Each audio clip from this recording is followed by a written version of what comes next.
company is Indian Energy Exchange. Indian Energy Exchange is the first and the largest power exchange in India. अब power exchange क्या होता है? जैसे हमारे पास NSE, BSE exchanges हैं, stock exchange, जिन पे हम shares को trade करते हैं.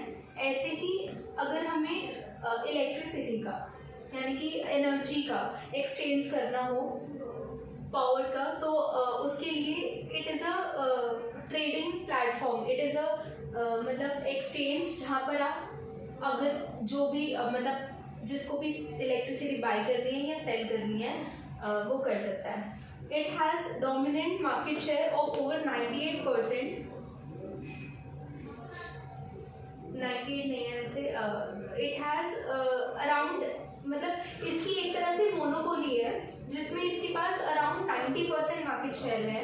इसमें देयर आर 3 एक्सचेंजेस जैसे बॉम्बे स्टॉक एक्सचेंज और NSE का एक रेगुलेटर है सेबी, वैसे ही IEX का रेगुलेटर है CERC, central electricity regulatory commission. तो जैसे हमारे पास NSE और BSE दो स्टॉक एक्सचेंज में से सिर्फ एक ही लिस्टेड है BSE, वैसे ही हमारे पास अब 3 एनर्जी एक्सचेंजेस जिसमें सिर्फ यही एक लिस्टेड है, दैट इज IEX. उसके बाद हम मार्केट शेयर की बात कर रहे थे कि इसके पास मोनोपोली है, that it has the largest market share. भले ही हमारे पास 3 एक्सचेंजेस हैं बट IEX के पास ओवर 90% मार्केट शेयर है of traded volume in electricity, providing. एक ढंग से नहीं बताया. क्या चीज़ पूछो? कंपनी करती क्या है? हाँ, तो मैंने वही तो बताया कि जैसे हम स्टॉक खरीदते बेचते हैं एक्सचेंज के थ्रू, वैसे ही हम अगर हमें मान लो कि एक स्टेट में फॉर एग्जांपल एक स्टेट में एक्सेस इलेक्ट्रिसिटी प्रोड्यूस हो रही है, वहीं एक दूसरी स्टेट है जहाँ पर इलेक्ट्रिसिटी की शॉर्टेज है और उसको इलेक्ट्रिसिटी की डिमांड आ रही है वहाँ से, लेकिन वहाँ पर सप्लाई शॉर्टेज है. तो IEX इज़ अ प्लेटफॉर्म जहाँ पर जो कि यहाँ पे ट्रेडर्स हैं वो खरीद और बेच सकते हैं. अगर यहाँ पर आप पहले ही ये बताओ ना कि कौन ट्रेडर है, बेचता कौन है, खरीदता कौन है, तो एक्साइटमेंट ज़्यादा होगी. ठीक है, लेकिन इसमें मतलब थोड़ा क्वेश्चन करती हूँ मैं कि जैसे लोग एक क्वेश्चन आता है ना माइंड में, मान लो कि आज हमारे घर की इलेक्ट्रिसिटी चली गई, तो क्या हम जा सकते हैं?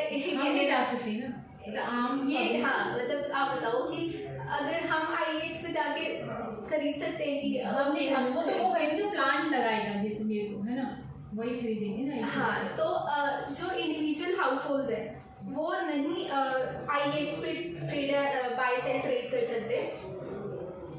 मतलब कौन कौन कर सकता है? Like public limited company, private limited company, government के जितने भी इलेक्ट्रिसिटी बोर्ड्स हैं, स्टेट इलेक्ट्रिसिटी बोर्ड्स, जैसे मतलब हर स्टेट का अपना एक इलेक्ट्रिसिटी बोर्ड होता है वो, और कंपनीज खरीद सकती हैं.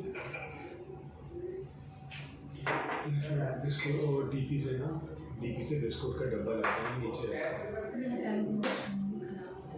लक्ष्मण DP से डब्बा लाते हैं ना बिस्कुट का. हाँ, अब मेरे को नाम चाहिए. कौन सी कंपनी खरीद सकती है, कौन सी कंपनी बेचती है, कौन सी कंपनी खरीदती है. हाँ, शुरू में ही हम ना थ्योरी बता रहे हैं, बोरिंग सा. नाम बताओ सर. मतलब कोई भी कंपनी, अगर कोई भी प्राइवेट लिमिटेड कंपनी, पहले तो ये बताओ अभी इसको सेल कौन कर रहा है? पहले इसको सेल कौन कर रहा है? मेरी कंपनी मुझे लेने जानी है, मेरे को इलेक्ट्रिसिटी चाहिए, तो मैं किसके पास जाऊँगी? कौन सी कंपनी, किसकी मतलब?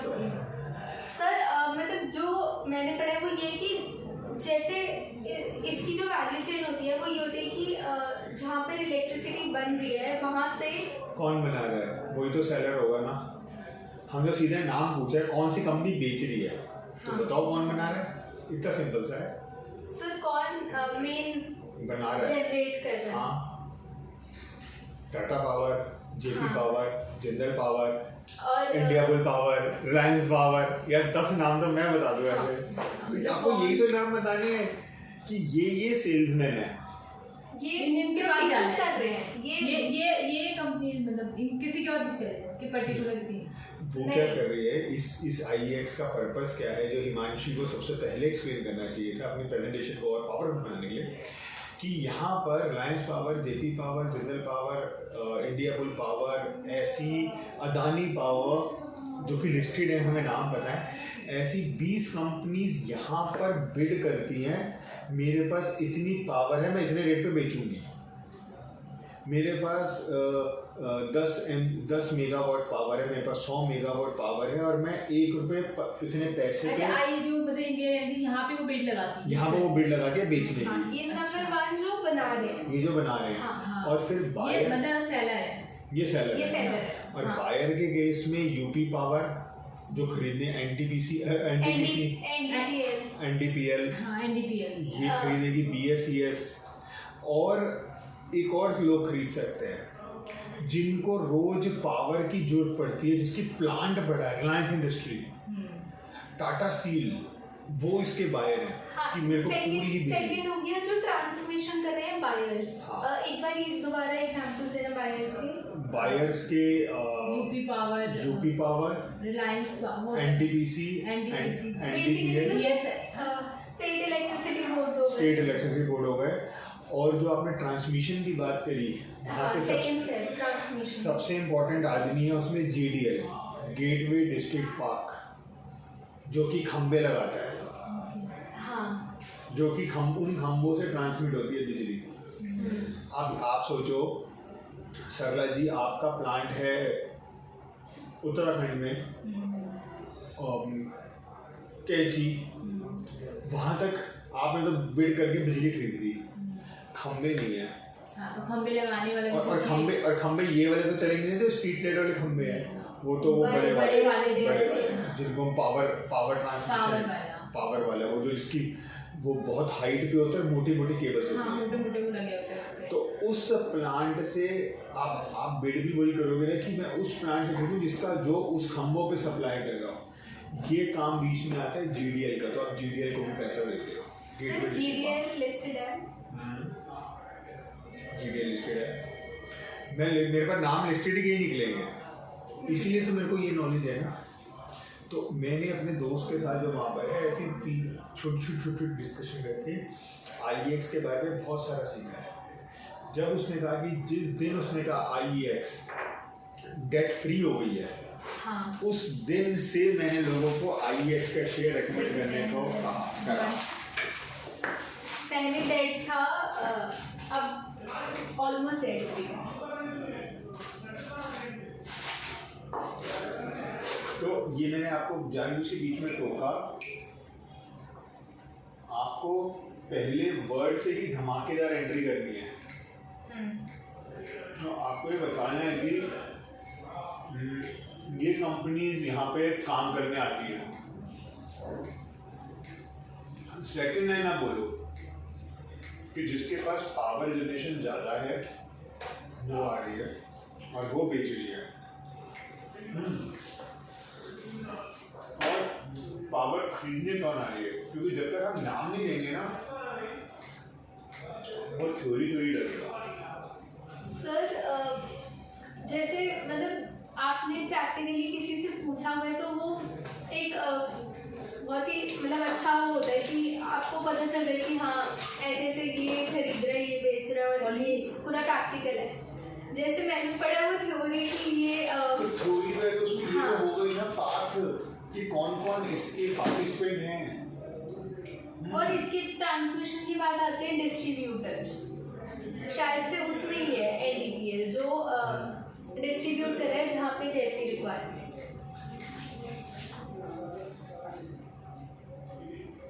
और इनफैक्ट इसकी हिस्ट्री भी में भी जिग्नेश शाह का नाम मुझे नहीं मिला, बस मतलब यही है कि हिस्ट्री ऐसी मैंने पढ़ी कि जैसे पहले बहुत ज़्यादा पावर शॉर्टेजेस होते थे, तो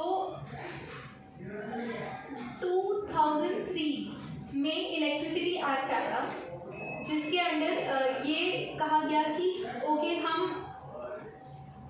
पहले सिर्फ मतलब इंट्रा स्टेट होता था अपनी स्टेट के अंदर, कि पावर डिस्ट्रीब्यूट एंड ट्रांसमिट कर रहे हैं, लेकिन इलेक्ट्रिसिटी एक्ट 2003 के बाद उन्होंने ये किया कि हम अब इंडस्टेट यानी कि अगर दिल्ली में शॉर्टेज है और महाराष्ट्र में फॉर एग्जांपल एक्सेस है, तो वहाँ से हम कोई ऐसा सिस्टम हो कि हम इलेक्ट्रिसिटी ट्रेड कर सकें। तो ये 2003 में आ तो गया, लेकिन क्योंकि कोई एक्सचेंज नहीं था, प्लेटफॉर्म नहीं था बायर्स और सेलर्स के लिए, तो वो बहुत ज़्यादा एफिशिएंट नहीं था। तो IEX the company obtained certificate of commencement on April 17, 2007 और 2009 में trading on its exchange commence. आपने एक चीज देखी, नोटिस करी कि बंदे में दिमाग कितना था। 94 में NSE बनाई, 2000 के आसपास MCX बनाई, NCDX में एग्रो उसने शुरू कराया, एग्रीकल्चर की अब पावर। ये दिमाग होता है तो आदमी काम करता है।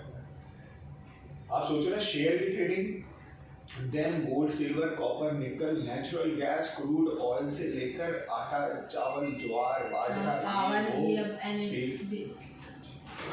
मतलब सबको लिंक तो है ना एक दूसरे से, एक के बगैर एक नहीं चलेगा। जैसे इलेक्ट्रिसिटी नहीं होगी तो चीजें भी कैसे होंगी? तो दिमाग तो चाहिए ना दी, पहले दिमाग, उसके बाद प्लेटफॉर्म बनाना, उसके बाद स्टेप बाय स्टेप क्या क्या चाहिए उसके अकॉर्डिंग हमने बनाया। और ये दूर भी नहीं है इसका हेड ऑफिस, जसोला बिहार ही है। अपोलो हॉस्पिटल के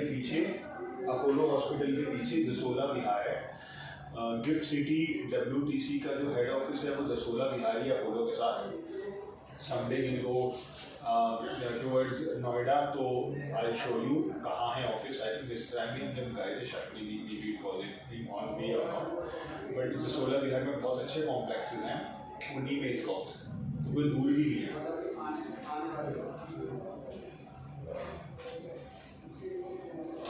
बढ़ो जी, बुलंद आवाज।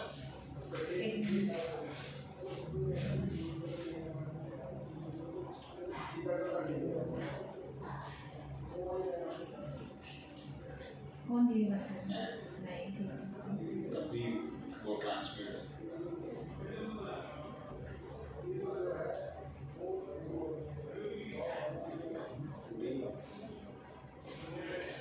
फोन चालू था क्या? अच्छा, मुझे क्या पता फोन चालू है। जी ओके, तो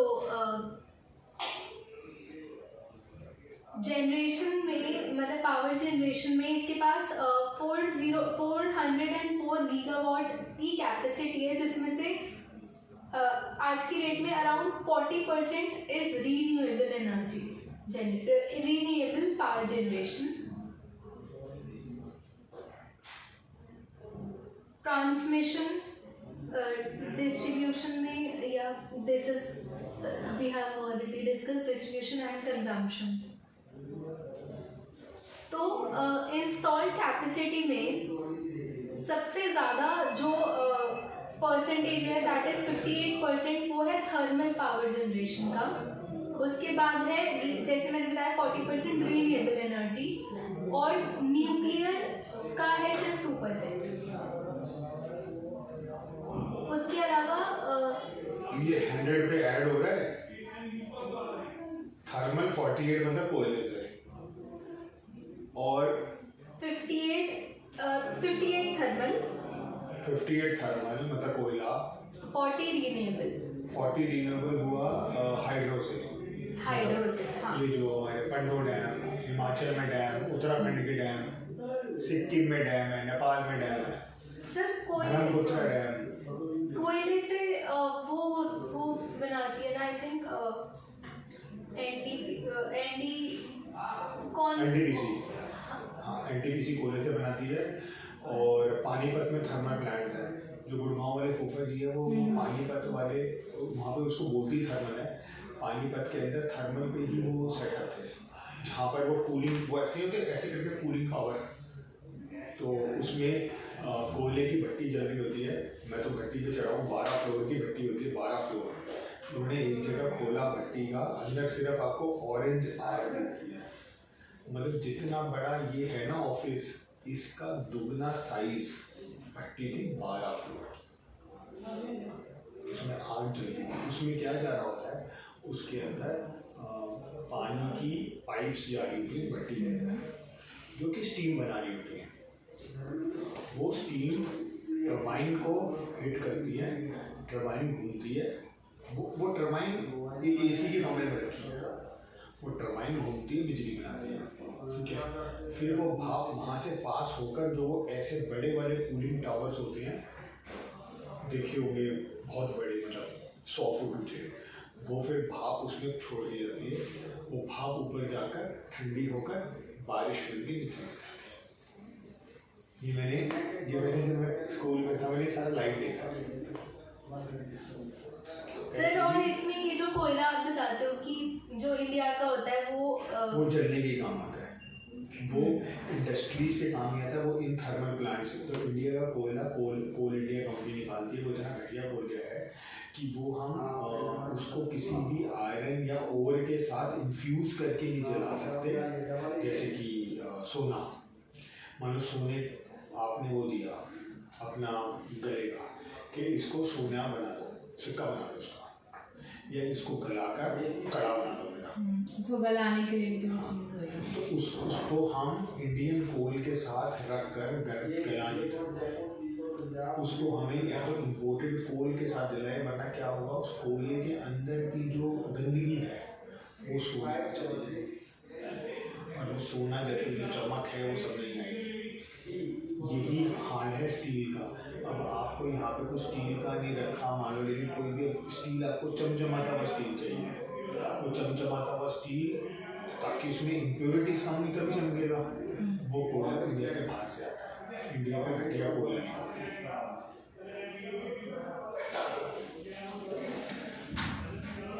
सर, इसमें लिखा है कैपेसिटी बाय ओनरशिप। एक बार देखना, capacity by ownership, state, centre और प्राइवेट। ये मुझे समझ नहीं आया कि स्टेट गवर्नमेंट ने कितना पकड़ रखा है, प्राइवेट ने कितना पकड़ रखा है। ओनरशिप मतलब कंपनी के शेयर्स। सर, तो शेयर होल्डिंग पैटर्न में तो अभी हम कुछ और देख के आए, वो अलग है।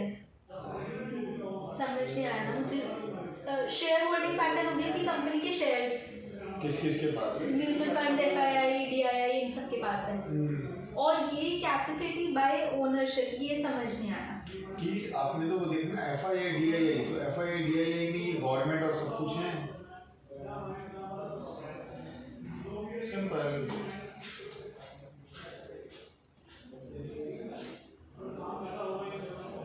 ठीक है, तो जो इलेक्ट्रिसिटी में दो तरह के कॉन्ट्रैक्ट्स होते हैं, लॉन्ग टर्म कॉन्ट्रैक्ट्स और short term contracts. Long term जो लॉन्ग टर्म पीपीए होते हैं, पावर परचेज एग्रीमेंट, वो ज़्यादा कंपनीज प्रेफर करती है, बिकॉज लॉन्ग टर्म में उसके प्राइजेस जो होते हैं वो बहुत वॉलेटाइल नहीं होते हैं। और शॉर्ट टर्म में मतलब शॉर्ट टर्म बहुत ज़्यादा प्रेफर नहीं करते हैं, इसीलिए लॉन्ग टर्म मतलब लॉन्ग टर्म की duration is up to 25 years.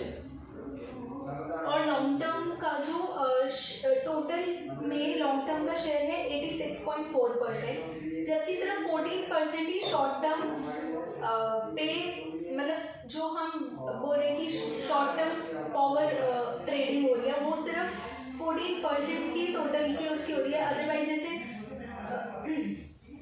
कोई भी कंपनी है, अगर उसने ये जो पावर परचेज एग्रीमेंट किया हुआ है, वो जनरली प्रेफर करते हैं कि हम लॉन्ग टर्म का ही करें। और short term is just use for excess, मतलब डिमांड एंड सप्लाई की शॉर्टेज हो रही है तो, या फिर अगर एक्सेस में है तो बेच दिया, और शॉर्टेज है तो खरीद लिया। लेकिन अब इसमें IEX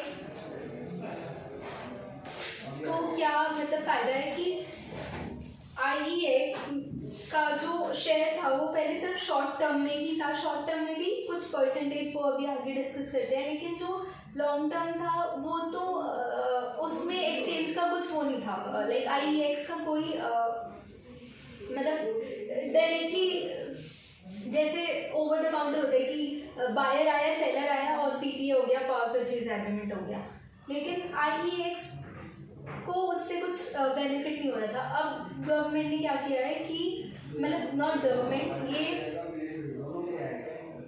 अभी पीछे ही एक केस था जिसमें सेबी और आईईएक्स इन दोनों ने ये केस लड़ा था। लाइक सुप्रीम कोर्ट ने ये वर्डिक्ट दी थी कि अब जो लॉन्ग टर्म के जो कॉन्ट्रैक्ट्स हैं वो भी आईईएक्स के थ्रू हो सकते हैं, लाइक ट्रेड। कुछ मतलब इसमें क्योंकि मैंने ये केस पढ़ा था सुप्रीम कोर्ट में जो गया था सेबी का, तो उसके अंदर यहाँ पर शॉर्ट टर्म के लिए ज़्यादा करते कि फटाफट काम हो और फटाफट वैसे हो, तो सेबी उसके कॉन्ट्रैक्ट्स पे क्वेश्चन कर रही थी। कॉन्ट्रैक्ट्स पे क्वेश्चन क्यों कर रही थी कि कहीं ऐसा ना हो लॉन्ग टर्म और शॉर्ट टर्म के चक्कर में ये क्लाइंटों का पैसा खा जाए जैसे नेशनल स्टॉक एक्सचेंज में खाया था। इसीलिए सुप्रीम कोर्ट ने कहा कि we should be open to make any contract, any agreement, हमें सेबी डिक्टेट ना करे। तो इनके ऊपर जब से सेबी FIU आई है तब से ये थोड़ा सा और स्ट्रिंजेंट हो गया है। As per my friend the company is very clean, debt free होने के साथ साथ एकदम क्लीन वर्किंग कर रही है, बट नो वन नोस, क्योंकि बैकग्राउंड इसका बहुत फॉल्टी है। तो मैं IEX के फेवर में होते हुए भी पूरी पूंजी नहीं लगा सकता। बहुत कम स्टॉक्स होंगे हिमांशी कि जहाँ पर एक बार में ही आप ये डिसीजन ले लो कि पूरा पैसा ऑल इन। उससे खतरनाक मैं बैंक से कर्जा लेकर ऑल इन, उससे खतरनाक मैं अपना घर गिरवी रख के ऑल इन। ये वो 3 डिसीजन है, जब आप यहाँ तक पहुँच जाओगे ना तब आपको कंपनी पे असली भरोसा समझ में आएगा कि जो हम कहते हैं 10% से अधिक कंपनी में होल्ड मत करो, पूरे 100% है कंपनी में। दूसरा, कर्जा लेके उस कंपनी में रिस्क का लेवल सोचो। और तीसरा, मेरा घर में गिरवी रखे, तो उस लेवल तक की रिसर्च पे जाना है। आज पीपल डू दैट, जो वो कैलकुलेशन कर पाते हैं, जो वो रिस्क ले पाते हैं, वो ही वंडर्स कमाते हैं। एग्जाम्पल के तौर पे मेरे पास अभी पोर्टफोलियो है 20L का, APR की मान लो कीमत रहती है 10, बैंक वाला मेरे को 88 CR इजीली लोग फंड सैंक्शन कर देगा, रेट ऑफ इंटरेस्ट 9%। 8 से वो शेयर खरीद कर मैं कितनी जल्दी मनी बनाऊं ताकि उसका 9 भी दे दूं और मैं बम्पर प्रॉफिट निकालूं। उसके लिए हार्डकोर रिसर्च चाहिए। उसके अंदर सबसे इजी नाम जो छूट गया 1 साल में वो है ITC, जो जनवरी से और अभी में 200 का 320 आ चुका है। फाइन ऑर्गेनिक 1700 का और 6500।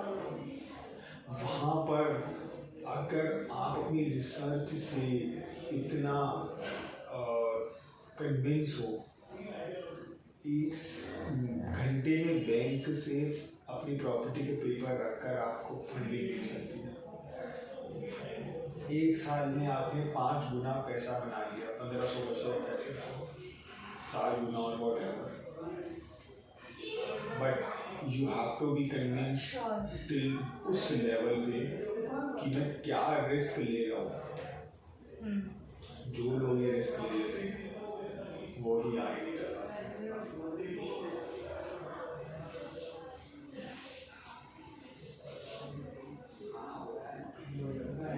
ओके, तो शॉर्ट टर्म का जो 14% है उसमें 3 चीज़ें हैं। उसमें भी बायलेटरल जो कि ओवर द काउंटर होता है,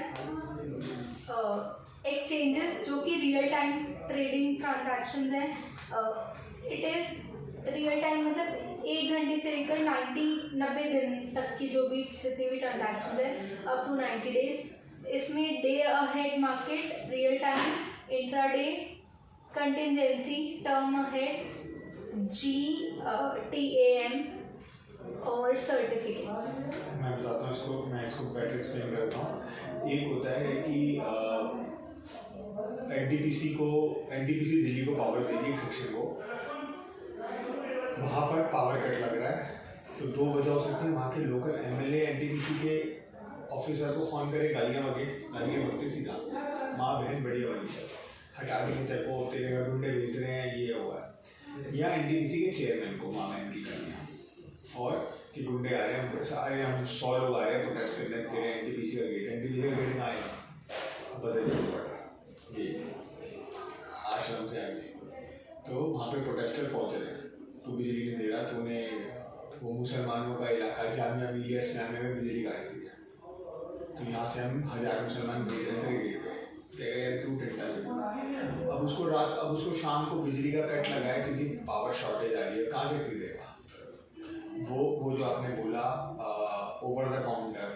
तो ये है कि चीफ मिनिस्टर का फ़ोन गया एनटीपीसी को, एनटीपीसी फटाफट रिलायंस पावर या उससे 10-20 पैसे 50 पैसे पर यूनिट महंगी खरीद के फटाक से बांट देगा। जब तक IEX नहीं था तब तक यही होता था कि कोई काउंटर नहीं है, आप 3-4 इंडस्ट्रीज़ को फ़ोन करोगे, वहाँ से जैसे दिल्ली में सबसे पास थी, जैसे ये दिल्ली में जो इंदिरा गांधी स्टेडियम है, इसके साथ कोयले से बिजली बनाई जाती है। ऐसे ही IGL का प्लांट है ओखला बॉर्डर पे, जहाँ पे गैस से बिजली बनाई जाती थी। इन प्लांटों से दिल्ली को बिजली सप्लाई होती थी। ये तो थे दिल्ली के इंटरनल प्लांट्स दो, और दिल्ली के एक्सटर्नल प्लांट्स आसपास थे NTPC बदरपुर और मथुरा की तरफ, और थर्मल पानीपत। ये वो सेंटर्स हैं जहाँ पे दिल्ली में बिजली सप्लाई करी जाती है। अब उनको फ़ोन करना पड़ता है रात को, दिन में, या तभी बिजली आती है।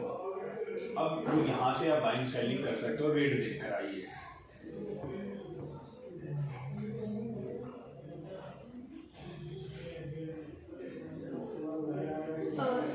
जो ये होता है डे अहेड मार्केट, उसमें ये होता है कि अगर हमें अगले दिन पावर सप्लाई चाहिए, अगर अगले दिन इलेक्ट्रिसिटी चाहिए, तो इसमें हम डे अहेड मार्केट से यूज़ करते हैं, मतलब बाय सेल करते हैं। रियल टाइम मार्केट में अगर हमें आज ही चाहिए, या हमें मतलब आज से लेकर या फिर 90 डेज तक का कभी भी चाहिए इलेक्ट्रिसिटी, तो उसमें RTM में ये होता है, इसमें लिखा है half hourly market 48 times per day.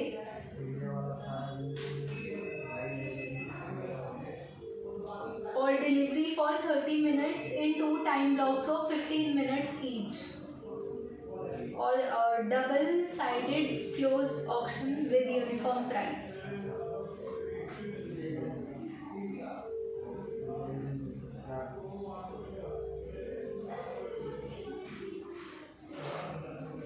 उसके अलावा एनर्जी सेविंग सर्टिफिकेट्स हैं, रीन्यूएबल एनर्जी सर्टिफिकेट्स हैं।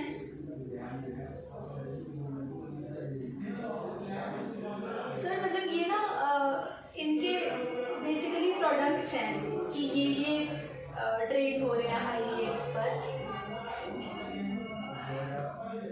और intraday market and contingency market segment, इसमें भी again term ahead contract, longer duration contract और green term ahead contract. Sir मतलब इसको कुछ डिटेल में हमें ज़रूरत है, बिकॉज बेसिकली ये वो मेरे को भी आइडिया नहीं है,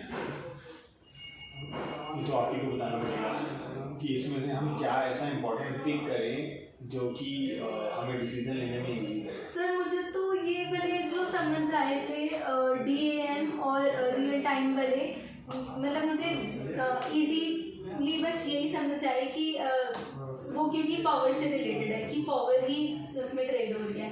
और जो ये वाला था सर्टिफिकेट, एनर्जी सेविंग सर्टिफिकेट, ये मुझे ना ही डिटेल में दिया, ना ही मुझे समझ आया। और एक सेकंड, ऐसा लगे एक बार मैच करके आ जाओ।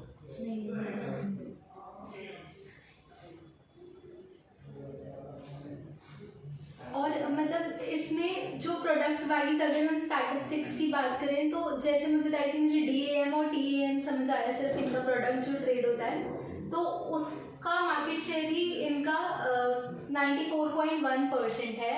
मतलब जितनी भी जगह पे DAM और TAM होता है, जितनी भी कंपनीज है, 3 एक्सचेंज है, उसमें IEX के पास 94.1% है। ऐसे RTM में इनके पास 99.9% है, जबकि ग्रीन पावर में इनके पास 77% है और रीन्यूएबल एनर्जी सर्टिफिकेट में इनके पास 72% है। मतलब तो ये तो बता दीजिए DAM और TAM है क्या? सर वही तो बता रही थी कि DAM is day ahead market, जिसमें अगर हमें डिलीवरी फॉर नेक्स्ट डे चाहिए, और प्राइस डिस्कवरी होती है क्लोज या डबल साइडेड ऑक्शन। ये बहुत डिटेल में नहीं पता, बस मुझे इतना पता है कि अगर हमें नेक्स्ट डे डिलीवरी चाहिए डे अहेड मार्केट, और अगर हमें आज ही मतलब मान लो मुझे 1 घंटे बाद चाहिए तो that is real time market. तो इससे क्या होगा? इससे होगा कुछ नहीं, उनके प्रोडक्ट्स हैं जो ट्रेड होते हैं उनके प्लेटफॉर्म पे। सर और क्या इसमें उसका सैलरी ऐसे समझो, आप बिग बाजार में गए, ठीक है, राज मंदिर में गए, 2 फ्लोर का है, और हिमांशी ने क्या बोला, आप घुसते ही सामने रखा है कोक की बोतल। राज मंदिर में अगली बार जाना, बताना उसकी सीढ़ियों में क्या रखा था। उसके सीढ़ियों में तो ऑफर वाली ज़्यादा चीज़ें होती हैं, क्या?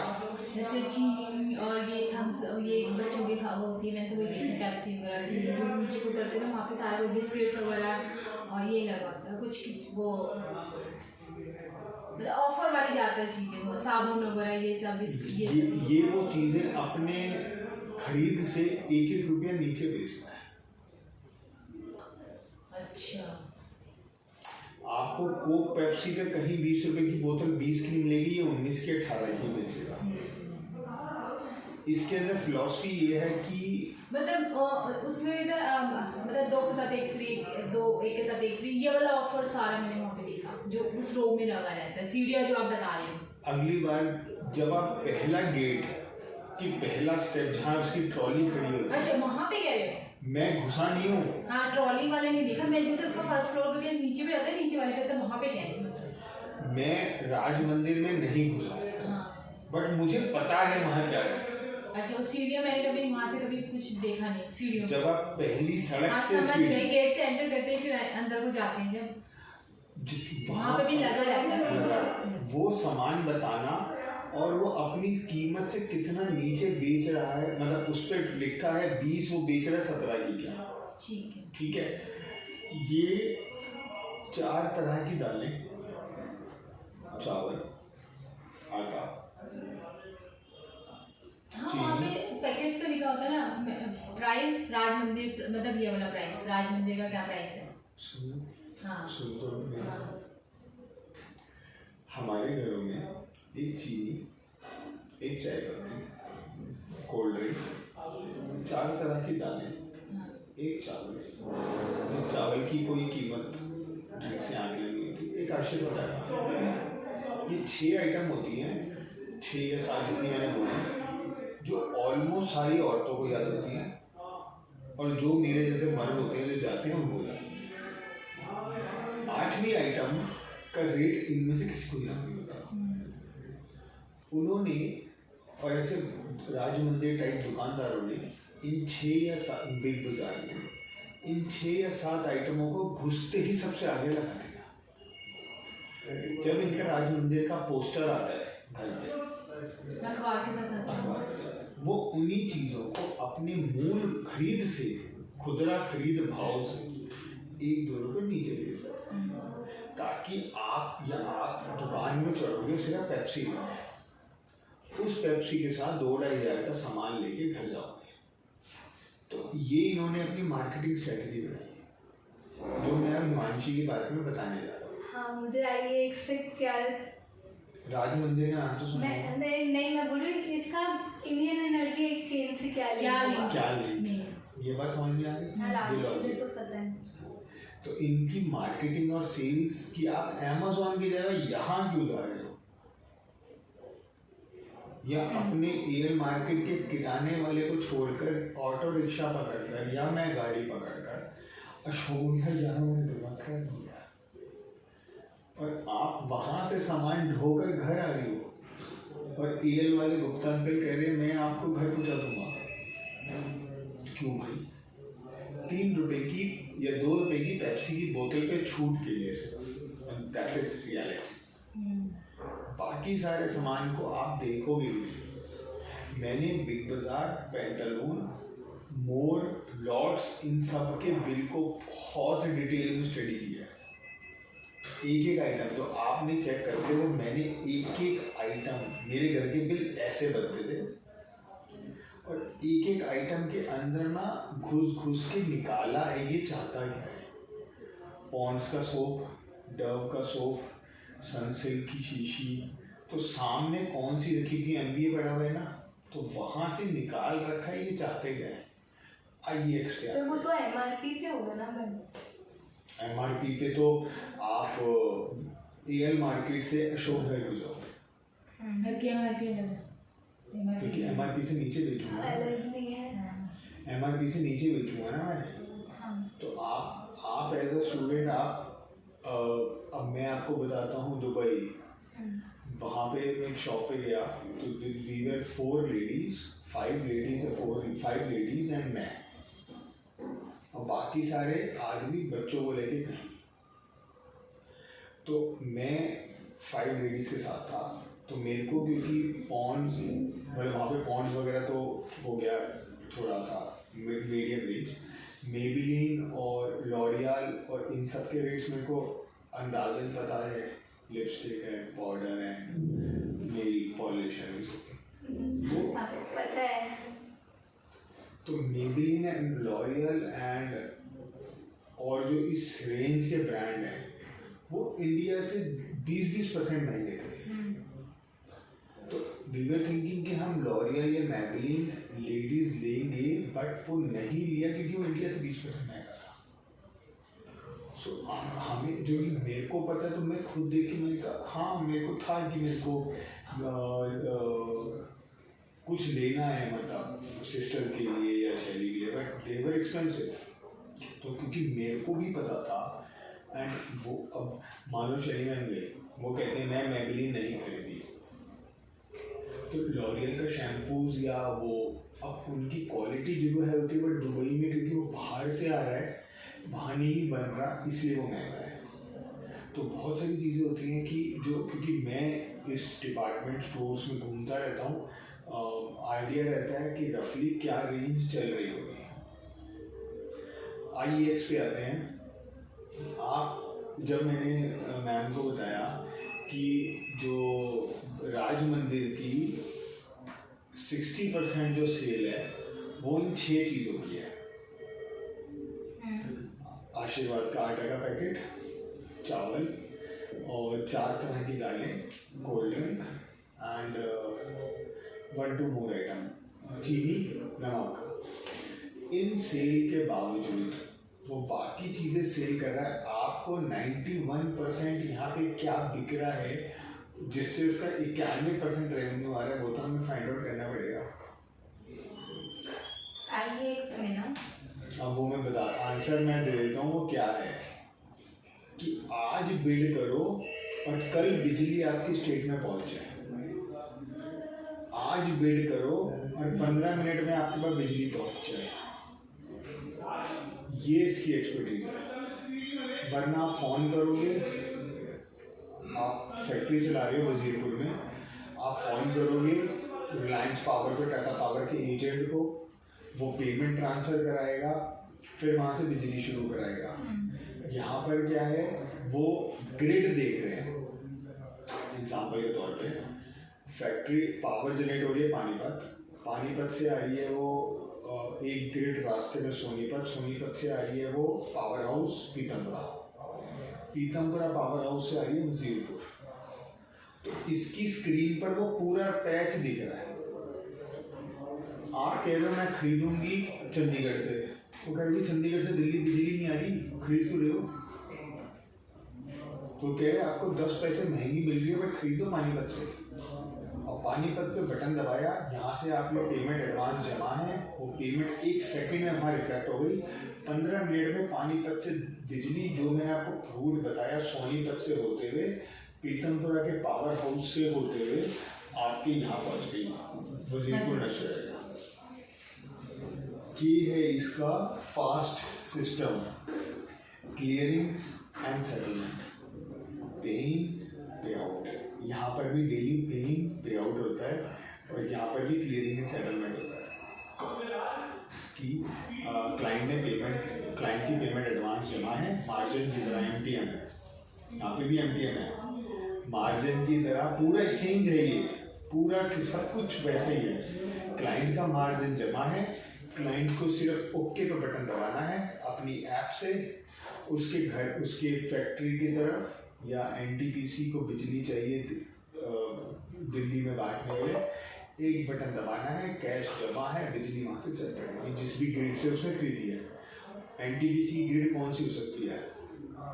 नांगल, भाखड़ा नांगल हिमाचल प्रदेश, पंडो डैम हिमाचल प्रदेश, सुंदरनगर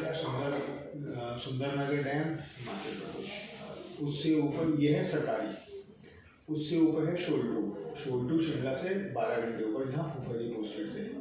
पहले वो JP के थे, वहाँ पे 3 डैम है इसके रिलायंस पावर के। और चल सकती है सिक्किम, भूटान, नेपाल, ये बॉर्डर को ग्रिड लगे हुए हैं बिजली बनाने के पानी में। उत्तराखंड के अंदर कई सारे हाइड्रो प्लांट्स लगे हुए हैं, यमुनोत्री, गंगोत्री पे और गंगा जी पे। इधर मैंने नहीं देखे, आपकी कुमाऊं में मेरे रास्ते में नहीं पड़े ग्रिड्स, बट यहाँ पर बिजली शायद हरिद्वार की तरफ से, देहरादून की तरफ से आती होगी, बट कुमाऊं में बिजली कहाँ से आती है मैंने भी कभी ध्यान नहीं दिया कि कुमाऊं और गढ़वाल में बिजली बनती है तबाह में, तो गढ़वाल की ग्रिड से बिजली बनती है सर। तो ये वो पॉइंट्स हैं जिनको heavy NTPC, BSES, Reliance energy, जिनको पूरी दिल्ली सिटी, पूरी भोपाल सिटी, पूरी मेरठ सिटी को बिजली देनी है, और मेरठ सिटी की सारी बिजली आती गढ़वाल से। और इसमें आप ये बताते हैं कि केजरीवाल, जब मैं बोल रही थी कि फ्री बिजली देता है, तो आप इसमें कुछ कनेक्शन बताए थे ना कि केजरीवाल का मतलब इसमें कोई वो नहीं है। Kejriwal kind of people can only call the grid people जिस भी एरिया में बिजली ना आ रही हो, on the request of their MLAs की मेरे एरिया में नहीं आ रही है और मेरा वोट बैंक खराब हो जाएगा काइंड ऑफ। तो ये फिर NTPC या टाटा पावर को कॉल करके कहते हैं कि हमारे एरिया में बिजली नहीं आ रही। नहीं, ये जो फ्री देते हैं कि इतने यूनिट से कम तो आपको बिल पे नहीं करना होगा, ये जो वो इन्होंने एग्रीमेंट करा या दबाया टाटा पावर को कि आप बिजली के रेट बढ़ाए जा रहे हो, हम आपको भगा देंगे और हम किसी रिलायंस एनर्जी या किसी और को ले जाएंगे। तो आप हमें, हमारे जो यूजर्स हैं जिनका यूनिट 200 या 300 से ऊपर है, कितने पे फ्री है? 200 यूनिट तक फ्री है।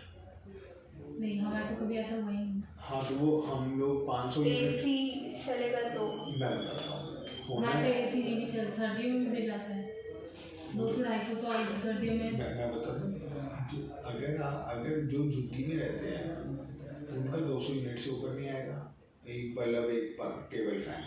हाँ, उन्होंने तो उन्होंने भी AC लगवाए हैं, तो उन झुग्गियों में भी AC लगे हैं। हाँ, तो वो क्या करते हैं, बिजली के मीटर निकाल देते हैं, क्योंकि झुग्गियों वालों को तो वो कह रहे हैं चलाओ AC। ऐसी पानी का फ्री है, पानी में तो फ्री है, कितना मीटर्स। तो उनका ना सैलरी ऐसा है, 200 यूनिट तक वालों को फ्री है। होना क्या चाहिए था, 200 यूनिट तो फ्री दे दे, 201 में एक का पैसा लगा, आपने 202 यूज करी तो 2 का पैसा ले। नहीं, पता नहीं ऐसा है कुछ कि अगर आपका 200 यूनिट से ज़्यादा हो जाता है तो प्रॉपर जितना बिल है वही आपको पे करना। वही मैं कह रहा था कि होना ये चाहिए था। हुआ क्या कि 200 पार होती है, पूरा दोगे। तो लोगों को ऐसे पागल बना दिया कि 200 यूनिट फ्री है, तो 200 यूनिट इन्होंने जो पानी का भी ऐसे 2000 कितना लीटर है, पता नहीं कितना लीटर फ्री है, उसके बाद आपका बिल आएगा। तो इन्होंने ना जो वोट बैंक में लोग थे ना जी, जो वोटर्स हैं, वो जो मिडिल क्लास थी, देखो दिल्ली की बात करते हैं, वोट बैंक कैसे ही खराब करते हैं, फिर वापस आते हैं। जो नीचे का तबका है उसकी पॉपुलेशन सबसे ज़्यादा है, उसके बाद lower middle class, then middle class, then upper middle class, then upper class. Upper class या मेरे तक के लोग हम कहते हैं वोट देने क्यों गए, बाहर में आता हमारे पास टाइम नहीं, हमारे पास छुट्टी, मतलब जो हम कहते हैं छुट्टी का दिन है, घूमने चलो दिल्ली से बाहर, ठीक है। मिडिल क्लास को ये उल्टे सुल्टे वादे करके फंसा लेते हैं। मिडिल क्लास और लोअर मिडिल क्लास अपने रोज़मर्रा के कमाई, काम और उसके झंझटों में इन पार्टीज के करे हुए उल्टे सुल्टे वादों को दिमाग में नहीं रख पाती। वो सिर्फ पार्कों के डिस्कशन तक रह जाता है बुड्ढों की, एंड फिर वो अगले दिन से अपने चक्रव्यूह में, जो कमाने और खर्चने का चक्रव्यूह है, उसमें चले जाते हैं। कहीं भी फ्री नहीं, हमारा तो आज तक नहीं आया। आपने आपका है? नहीं, मैं तो बता रही हूँ, मतलब अगर इसी चल रहा है तो फिर तो बहुत ही ज़्यादा यूनिट चल रहा है। वही तो मैं बता रहा हूँ, जो सबसे नीचे वाला है जिसकी पॉपुलेशन सबसे ज़्यादा, उसको फ़ायदा मिल रहा है। उससे ऊपर वाले उनके झूठे वादों में फंस रहे हैं, और उससे ऊपर वाले कह रहे हैं कि मुझे बताइए तुम झूठ बोलते हो, मैं वोट ही देने नहीं आ रहा। तो ये जो बिजी है middle class and lower middle class daily कमाने और खर्चने में, उन लोगों को ऐसे फंसा लेते हैं, और वो फिर अगले ही कोई और चुनावी वादों में फंस जाते हैं। जैसे कहते बस फ्री, अभी जिसको सुबह देर हो रही है बस में जाएगा, मेट्रो यूज़ करेगा ना, मतलब जो मोस्टली मेट्रो से ही जाते हैं लोग, बस से तो मतलब अब नहीं लगता है मुझे, जो ऑफिस जब जिनको सुबह मॉर्निंग जाना, तो वो 1-1.5 घंटा पहले अपने फैमिली को छोड़कर भाग लें और बसों की इंतज़ार में लगे, टाइम वेस्ट। चलो बढ़ते हैं IEX। आप अभी लंच करना है? नहीं अभी भूख नहीं लगी।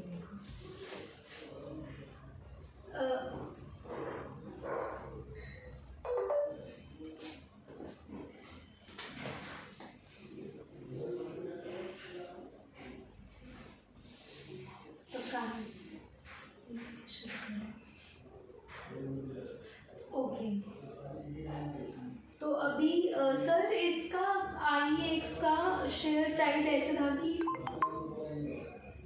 मैं दिखाऊंगी, मतलब ऐसे ही बता दूँ। बता दो।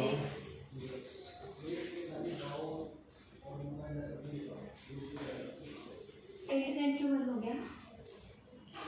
मेरा तो चल रहा है हॉटस्पॉट।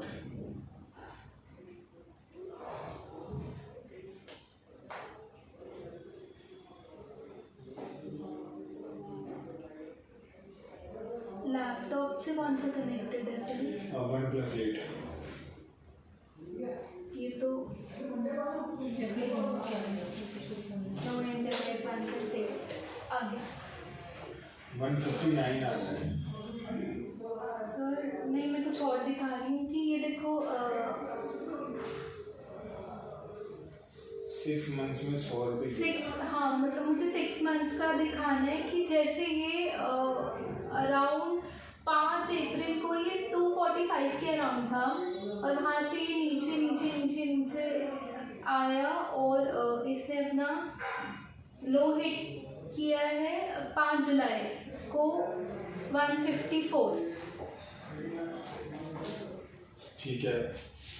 तो this can be because of the जो न्यूज़ आई थी कि हिंदुस्तान पावर एक्सचेंज, जो कि मतलब 3rd पावर एक्सचेंज है। अब तक हमारे पास सिर्फ 2 पावर एक्सचेंज थे, तो ये 3rd पावर एक्सचेंज भी अब आ गया है, लाइक मतलब मार्केट में अब 3rd पावर एक्सचेंज आ गया है। इस वजह से कंपटीशन हाई हो गया।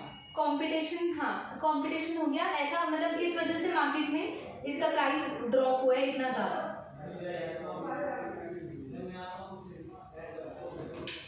बिकॉज जो हिंदुस्तान पावर एक्सचेंज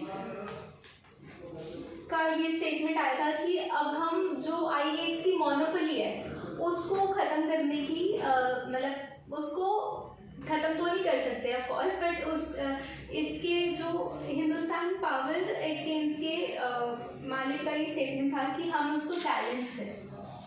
तो हिंदुस्तान पावर एक्सचेंज कौन ला रहा है? सर नाम एक second. Hindustan power exchange sir उसकी ये स्टेटमेंट थी और मैं उसका नाम भूल गई, यहाँ पर आने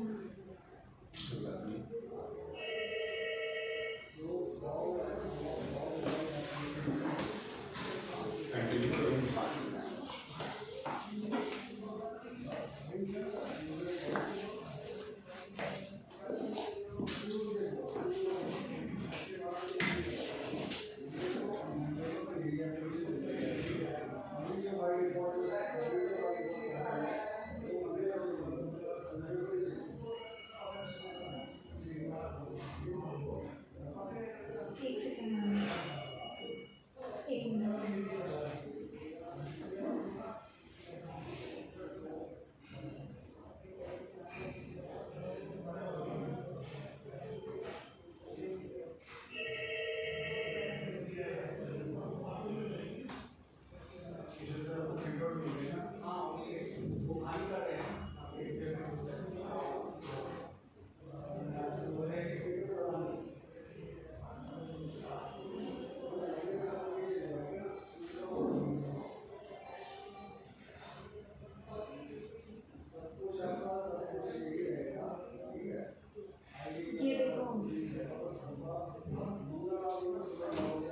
देखो सर मैम, जो अभी मैं सर को दिखाई थी जब आप गए थे कि इसने अपना हाई प्राइस टच किया था, सॉरी 245 6 अप्रैल को, जबकि इसने अपना ये लो टच किया, मतलब नीचे गिरता गया प्राइस और इसने अपना लो टच किया 154, दैट इज 5 जुलाई। तो कुछ टाइम्स ऑफ इंडिया पे और मनी कंट्रोल पे ये न्यूज़ आई थी दैट IEX ने जो मार्केट शेयर लूज किया है that is because of the launch of Hindustan power exchange, यानी कि जो तीसरा पावर एक्सचेंज मार्केट में आया है हिंदुस्तान पावर ना, हाँ, इसकी वजह से IEX का मार्केट शेयर नीचे आया है। देखो according to Axis capital in the first 17 days of July, मतलब जैसे ये वाली एक्सचेंज हिंदुस्तान पावर भी वही है, मतलब मेरे से ले लो, मतलब हाँ सेम पावर एक्सचेंज ही है वो भी। तो जो IEX के डेली वॉल्यूम्स थे वो डिक्लाइन हुए हैं बाय 13% एक मंथ में, while prices have come down to 5 from 6.5। तो यानी कि अब प्राइसिंग में भी कंपटीशन हो गया ना, क्योंकि एक कॉम्पिटिटिव मार्केट में आ गया। हाँ, पहले वो मोनोपोली थी, अब तो नहीं रही थी पहले। नहीं, मोनोपोली तो मैम इतनी इजीली नहीं हट सकती बिकॉज किसी के पास 90% शेयर है, तो मतलब IEX के पास 90% मार्केट शेयर है, तो आप इतनी इजीली उसकी मोनोपोली को तो हिट नहीं कर सकते हो, मतलब आते ही तो आप खत्म नहीं कर सकते हो। बट यस कुछ मार्केट शेयर डेफिनेटली पावर के पास भी लूज करेगा। तो मतलब हम कॉम्पिटिटर्स की बात कर रहे थे एंड इस न्यूज़ की ये देखो जैसे मनी कंट्रोल पे भी आया था दैट जो हिंदुस्तान पावर एक्सचेंज है उसने अपना ऑपरेशन बिगिन किया एंड ये 3rd पावर एक्सचेंज है इन द कंट्री एज, मतलब एक है ये IEX इंडियन एनर्जी एक्सचेंज और एक है power exchange of India limited PEIL, okay. तो ये दोनों ऑलरेडी थे, देखो ऐसे होते हैं ना। ये तो मैंने देखे हैं, मैंने भी गाँव वगैरह में देखे। हाँ, ये तरह ना वो गोल्ड वाले भी लगे रहते हैं, जैसे चीनी मिट्टी के नहीं गोल्ड वाले बहुत हैवी लगते टावर जैसे। तो promoted by BSE, PTC and ICICI bank. तो जो अभी सर पूछ रहे थे, मेरे को कंफ्यूजन हो रहा था कि इसका वो कौन है, प्रोमोटर कौन है। तो इसका कुछ परसेंट हिस्सा BSE के पास है, हिंदुस्तान पावर एक्सचेंज का, कुछ PTC इंडिया और कुछ ICICI बैंक के पास। ये मतलब कि ये प्रोमोटर्स हैं।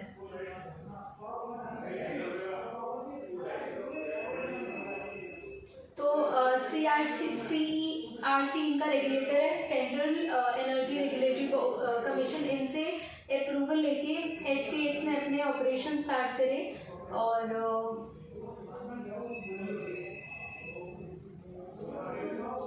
backed by the latest technology and series of innovative features, the exchange promises to offer speed, transparency and better price discovery in the execution of trades.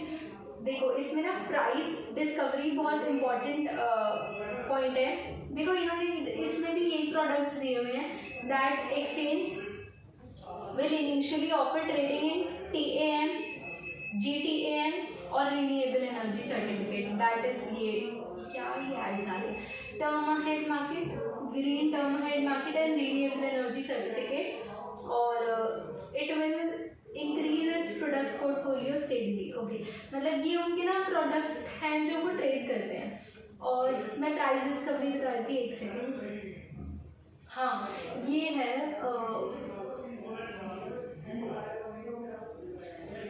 Akhilesh Awasthi जो chief operating officer है HPE का, उसने ये बोला, HPX का, उसने ये बोला कि the need for third power exchange has been felt and by buyers and sellers for optimized price discovery and better efficiency in power purchase। मैं अपनी प्रेजेंटेशन में एक बार प्राइस का वो दिखाती हूँ।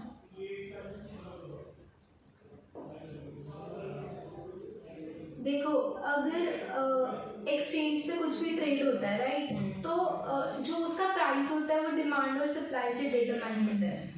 तो अगर किसी एक की मोनोपोली होगी तो डेफिनेटली वो प्राइस को थोड़ा सा मतलब मैनिपुलेट कर पाएगा। लेकिन अगर एक और एक्सचेंज आ गया मार्केट में और अब बायर्स और सेलर्स के पास दो ऑप्शंस हो गए ना। हाँ, दो ऑप्शंस हो गए और प्राइस को का कंट्रोल थोड़ा उनके पास आया। हाँ, बायर और सेलर के पास आ गया, जिसका कम होगा उसी के पास जाएगा। हाँ, तो बिकॉज पहले तो IEX क्या कर रहा था कि पहले IEX उसी के पास था कि भाई मैं जो प्राइस दूंगा, ठीक है। अब तो मतलब अगर उसके बाद दो मतलब अगर मेरे को दो ऑप्शन मिल जाएंगे तो मैं तो दोनों में से जो मुझे बेटर और कम लगे उसी एग्जैक्टली क्योंकि हाँ देखो जैसे launch of third power exchange will increase the competition and garner volume in short to medium terms due to promotional efforts.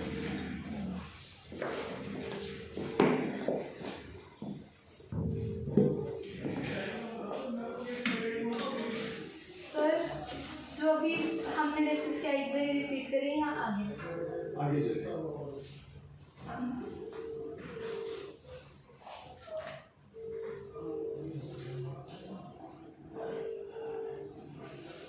Okay, तो ऑन 27 जून 2022 IEX ने सक्सेसफुली लॉन्च किया लॉन्गर ड्यूरेशन कॉन्ट्रैक्ट्स। जैसे कि अभी मैंने बताया था कि अब लॉन्गर ड्यूरेशन के कॉन्ट्रैक्ट्स इस पे ट्रेड हो सकेंगे up to 90 days on the exchange which will help to bolster its presence in short term market।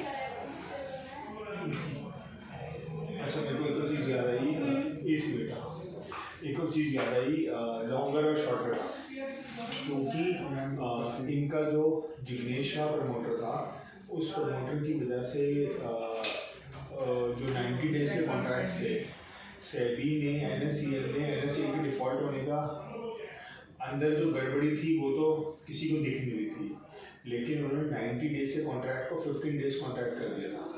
जैसे कि हमारे केस में क्या किया कि इन्होंने डेट सी निकाल दी कि आपको कंपल्सरी सेटलमेंट करना है 7 अक्टूबर, कि जिनका पैसा फालतू है और जिनके शेयर फालतू हैं उनके अकाउंट में चले उनको वापस।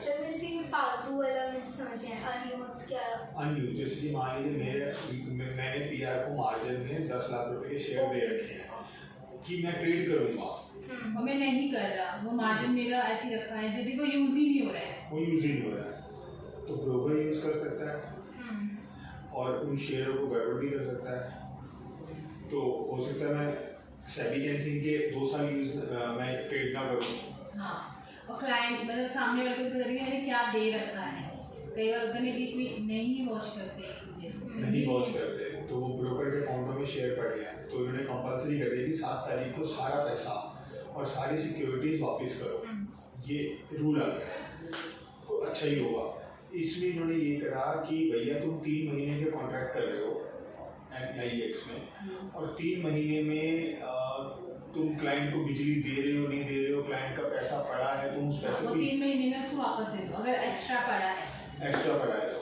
और यहाँ पर ये क्या कह रहे, यहाँ क्या केस हुआ कि नहीं तुम 15 दिन का कॉन्ट्रैक्ट करो कि अच्छा 15 डेज में कि टाटा पावर 15 दिन की ही बिजली खरीद सकती है, 16वें दिन फिर से कॉन्ट्रैक्ट करें, न्यू कॉन्ट्रैक्ट करें। उससे इनको दिक्कत ये आ रही थी कि जो देखिए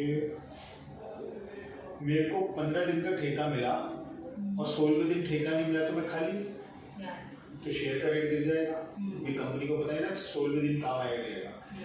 वहीं अगर मेरे को 3 साल का लगातार कॉन्ट्रैक्ट मिल जाए, जैसे कि TCS को भी कॉन्ट्रैक्ट मिला 2030 तक का UK गवर्नमेंट का, तो अब हम 2022 में बैठे हैं, 8 साल लगातार काम आएगा, काम आना है, पैसा जरूर आएगा, गारंटी होगी ना जी पैसा आने की, प्रॉफिट आने की, कॉन्ट्रैक्ट तो हो ही गया ना जी।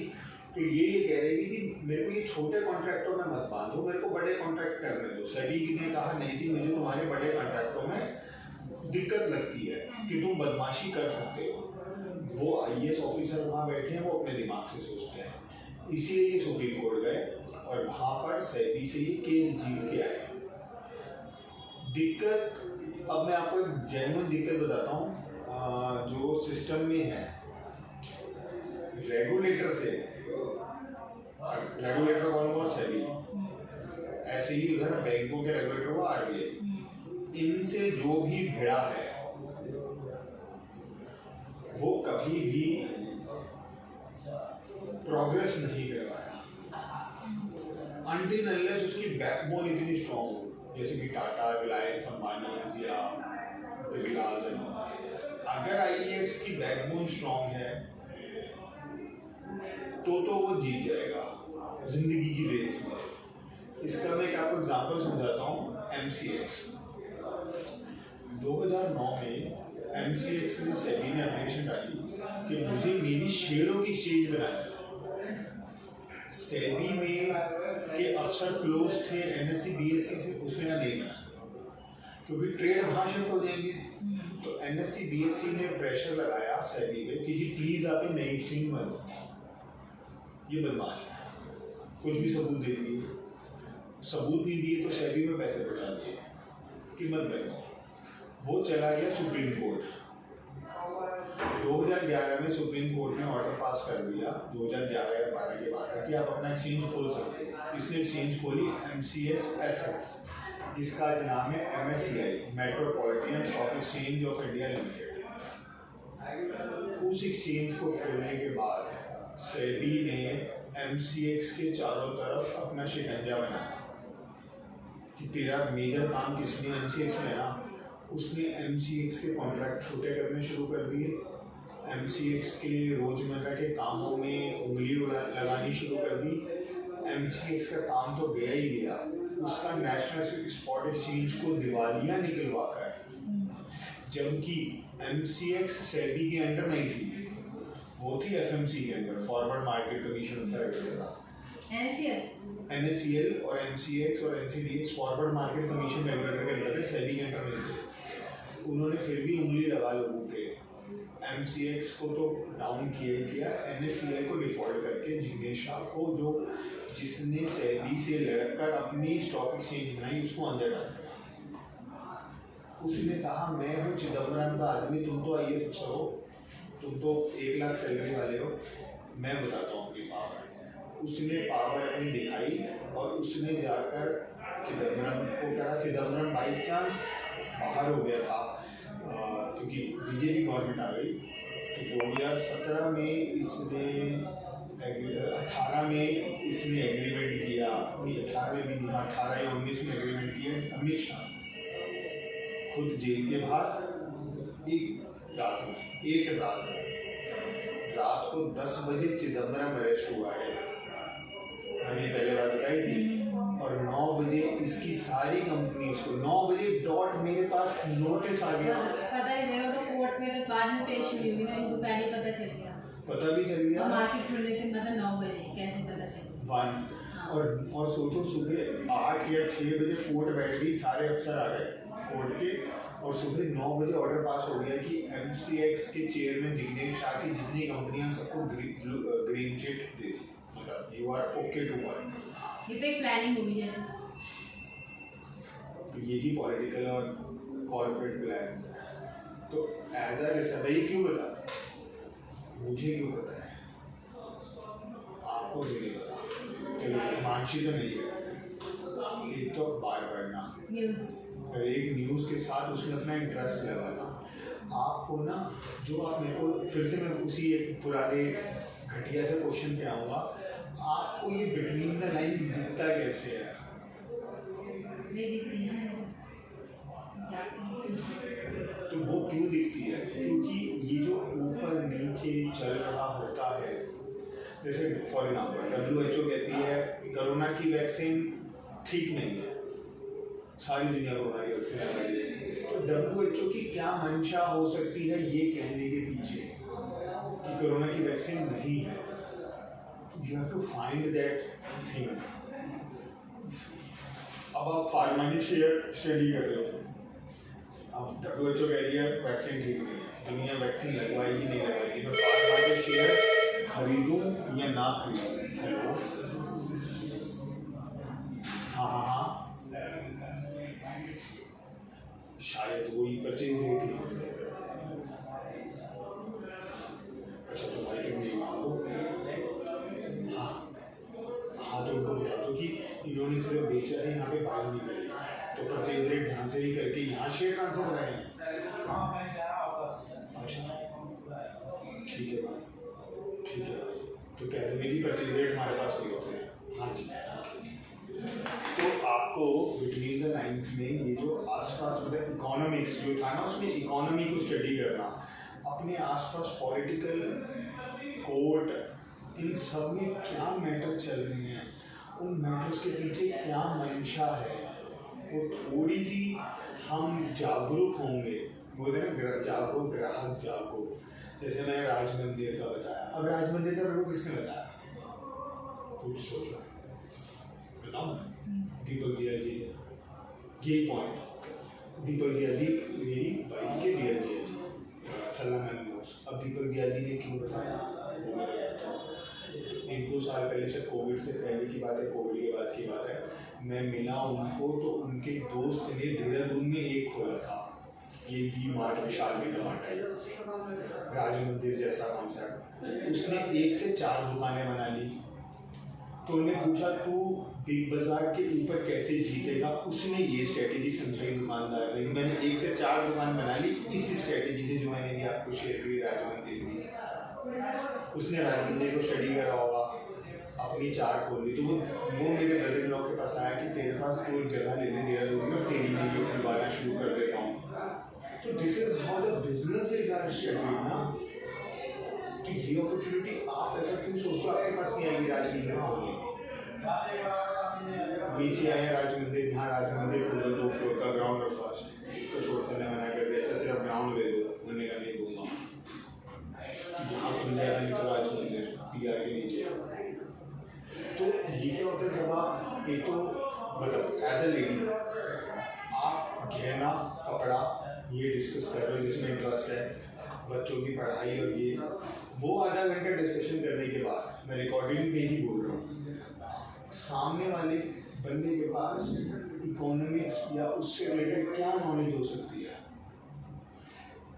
उत्तराखंड की आप होते हुए उतनी डीप नॉलेज में रख रहा हूँ कि अगर मुझे वहाँ सेटल होना है तो उत्तराखंड के अंदर मेरे को तो पता होना चाहिए भाई क्या चल रहा है, क्या मूव हो रहा है, धामी जी क्या पॉलिसी बना रहे हैं, धामी जी किस कंपनी को बना रहे हैं, रुद्रपुर क्यों नहीं बढ़ रहा, मैं वहाँ इन्वेस्टमेंट कर रहा हूँ, मैं गिफ्ट सिटी क्यों जाता हूँ कि गिफ्ट सिटी में मैंने इन्वेस्टमेंट करी तो वहाँ पे क्या होगा, मैंने नोएडा में अगर फ्लैट लिया हुआ तो नोएडा में कैसे मूवमेंट हो सकती है, मेरे फ्लैट की कीमत कैसे बढ़ सकती है, सेम शेयर्स। तो हमने अगर कोई इन्वेस्टमेंट करके हम उसके आगे पीछा भी ना देखें, तो हम इकोनॉमी को स्टडी नहीं करें, इकोनॉमी को स्टडी करेंगे तो एकदम गंभीर तक पहुँचेंगे। तो this is how you see between the lines. अब मैं अपने दोस्त से बात करता हूँ तो हाँ भाई तेरी कंपनी में क्या चल रहा है, क्या नया ला रहे हो, जैसे IEX का है, तो ऐसे ही आपके भी बहुत सारे मान लो जैसे अब आप शेयर करते हो मुकुल की बात, या जॉन टीयर मेरे से शेयर पूछता है सर इस कंपनी में क्या देख रहा है, इस कंपनी में ऐसे ही तो हम निकालेंगे ना। तो मैं ये नहीं कह रहा न्यूज़पेपर ही पढ़ना है, बट जागरूक तो रहना हर तरफ, और कोई उम्र नहीं है जागरूक होने की किसी भी वक्त। हिमांशी तुम्हारी कम है, सरला जी ने आपको और इसको बोला था हमारी शिवानी को कि 1000 रुपये महीने की जरूर इन्वेस्टमेंट को शुरू करो। अगर आपका डीमेट खुला है 1000 रुपये के हर महीने, जब चेक मिल जाए, जब आपको लगे 1000 के शेयर जरूर लो। आप खुद रिसर्च कर रहे हो, IEX का शेयर बहुत सस्ता है, 5 शेयर इसके जरूर लेके डालें। You will always keep on watching. अब कल मैंने मैडम के साथ बैठ के 250 शेयर्स की लिस्ट बनाई है, पता नहीं कितने लाख रुपए उसमें लगेंगे, बट वो मैं धीरे धीरे शेयर्स लूँगा। वो 250 शेयर्स हैं निफ्टी के, 250 स्मॉल कैप का, माइक्रो कैप का नया इंडेक्स बनाया है। वो इंडेक्स ट्रेड नहीं हो रहा, नहीं तो मैं इंडेक्स ले लेता, बहुत आसान होता, 10,000 का 20,000। अब मैंने सोचा कि यार ये 250 शेयर लेते हैं, इनमें भी कुछ ना कुछ बम्पर आगे मिल सकता है। This is how I am making portfolio. अब वो मेरे को, अब आपका वो मेरे को लिस्ट ही नहीं पता, मैं तो देख ही नहीं, मुझे तो पता ही नहीं है, मेरे को तो सिस्टम ही नहीं पता। तो आपके लिए ये अच्छा है ना, मेरे साथ बैठे हो तो दिमाग में भर लो, एक कान को पे रुई लगा के बंद रखो, दूसरे कान से सुन के उसके दिमाग में बरसा लो।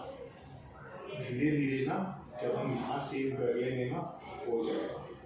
और हिमांशी एक और एड ऑन कर देता हूँ यहीं पे, हम अपना 1% से भी कम माइंड यूज़ करते हैं, हम उससे बढ़ाना शुरू करेंगे ना, हमें अपने आप उन्हीं नंबर्स में फिगर्स देखने शुरू हो जाएंगे। पेपर देना बहुत आसान हो जाएगा। वो जो मैंने बात बोली कि मैं आंसर देख रहा था और मेकआउट कर रहा था, हाँ यही क्वेश्चन होगा, वो मजाक नहीं है, वो सच में ही वैसा हुआ है। और अच्छा मैं करके आ गया, और मैं बाहर आके मैम को बताया मेरा क्लियर से आप आ भी गए। फिर पौन घंटे बाद होना सर आप निकले नहीं, मैं बड़े सर में बैठे, आप तो आधे घंटे बाद बाहर आ गए, और उस आपको फ़ोन करने के पौन घंटा हो चुका है, अभी तक सर नहीं आया, ये क्या चक्कर है। तो इससे ना चीज़ें मिल जाती हैं। तो सिर्फ हमें उस इकोनॉमी को स्टडी करना बहुत ज़रूरी है। बढ़ो। तो हम मतलब कॉम्पिटिटर पे बात कर रहे थे कि HPX जो थर्ड पावर एक्सचेंज आया मार्केट में, तो फर्स्ट कौन सा है? अभी हमने पढ़ा एक सेकेंड, तो आपने हिंदुस्तान पावर बताया, वो तो नया आया, एक IEX हो गया sir, power exchange of India limited. अच्छा जी, ये देखनी लिस्टेड है क्या? मेरे को ये बताओ इनमें से वॉल्यूम किस पे ज़्यादा है? सर IEX, इतनी देर से तो मैं बोल रही हूँ कि 90% मार्केट शेयर है IEX के पास। इंडियन एनर्जी, हाँ मतलब मैंने फर्स्ट लाइन ये बोली थी कि 90% मार्केट शेयर इसके पास है। तो कॉम्पिटिटर के आने से मतलब जैसे ये मनी कंट्रोल पे उन्होंने दिया था दैट HPX के आने से IEX के जो शेयर प्राइसेस हैं वो फॉल हुए। जैसे HPX का ऑपरेशन बिगिन हुआ तो 6 जुलाई को ये न्यूज़ आई थी मनी कंट्रोल में, और उसके बाद अपना लो टच किया था IEX ने 154 6 मंथ्स में। अब यहाँ पर सोचने वाली और वो बात है कि एग्जैक्टली क्या कहते हैं, क्या ये न्यूज़ में दम है? सर वही आगे मतलब मैं डिस्कस करना चाहती हूँ कि कॉम्पिटिटर के आने से एक तो मैं और सलाम ये डिस्कस कर रहे थे कि जो प्राइस एक कंपनी में जब मोनोपोली होती है तो प्राइस जो होता है वो उस कंपनी के हाथ में होता है, लेकिन अगर कॉम्पिटिशन आ रहा है सेलर और बायर के पास चले जाते हैं, सेलर्स और बायर्स को इस चीज़ का फायदा होगा इन टर्म्स ऑफ प्राइस डिस्कवरी। मैं इसको बस एक दूसरे एंगल से देखता हूँ। कैसे? क्वालिटी, किसकी क्वालिटी ज़्यादा बेस्ट है? प्राइस नहीं देखना, इसकी प्राइस। मैडम कह रही है लो लगा ठीक है, मैं देख रहा हूँ मान लो 0 था, अगर नहीं आता हम अपनी ब्रोकरेज कम करते, हम ऑनलाइन होते, हम इंस्टीट्यूट पे जाते, नहीं ना, क्वालिटी बढ़ी, हमने अपनी क्वालिटी बढ़ाई, बेसिकली कस्टमर को फायदा होगा इससे। बेसिकली कस्टमर को फायदा होगा। तो हमने ये जो ट्रेनिंग थी, ये पहले हम ट्रेनिंग करते थे, वीडियोस बना के डालते थे, कुछ भी नहीं, जो चल रहा था। अब क्योंकि बोर्ड मीटिंग्स हो रही हैं, बुक छपाई, काफ़ी चीज़ें हाँ, नहीं आ रही है, आप व्हाट्सएप कर रहे हो रोज़, बुक बनाकर आपने कोरियर डिस्पैच करे। मैं तो अगर मैं अकेला होता मैं बैठा रहता था। सही बताऊँ, AY के अगर इम्प्लीमेंटेशन में साथ ना हो सब, मेरे को शैली मैम और नितिन जी कहते हैं कि निखिल तो सबसे फास्ट एग्जीक्यूटर है भाई, उसके साथ टीम भी तो चाहिए, तभी तो टीम का नाम लिखा जो साथ में एग्जीक्यूट करने पे बैठा हुआ है। अगर आप नहीं, और हम अगर जतिन और राजेंद्र को पंचिंग पे नहीं लगाते, आपको मैं फ्री नहीं करता, तो ये एग्जीक्यूशन कैसे होती है? वो एग्जीक्यूशन इज अ पार्ट कि हम क्लाइंट को क्वालिटी डिलीवर करें। तो लोग इसको देखते हैं, ये मतलब MBA नहीं पढ़ा कि एक तरीका होता है कॉम्पिटिटर आने से मेरे प्रॉफिट जरूर डाउन हो जाएगा शॉर्ट टर्म, लेकिन आने वाले समय में तो अच्छा है। मैं अपनी क्वालिटी इंप्रूव करके अपने क्लाइंटों को रिटेन कर लूँगा। जो लोग जीरो था गए, जीरो था तो अभी गए हैं। मैं आपको इंडिया बुल्स का बताता हूँ। इंडिया PR चार्ज कर रही थी, मान लो उस टाइम 30 पैसा, इंडिया बुल्स ने कहा 10 पैसा, ठीक है, क्लाइंट इंडिया बुल्स चला गया। ये बात है 2004 में। PR सैलरी दे रही थी 10,000, इंडिया बुल्स ने सैलरी दी 30,000, तो स्टाफ ही चला गया। जैसे रमान पहुँचा, और ये सही फिगर बताइए ना, गलत फिगर नहीं बताइए। तो अच्छा, हम 30 कर नहीं सकते, क्यों? उसके साथ बाकी स्टाफ नहीं है। मैं अपने घर में तो ओपनली बोल सकता हूँ, नहीं बात आपको, तो बाकी स्टाफ नहीं कहेगा जी इसी को कि मैं भी जा रहा हूँ। तो उस टाइम पर मैनेजमेंट को एक डिसीजन लेना है, ठीक है।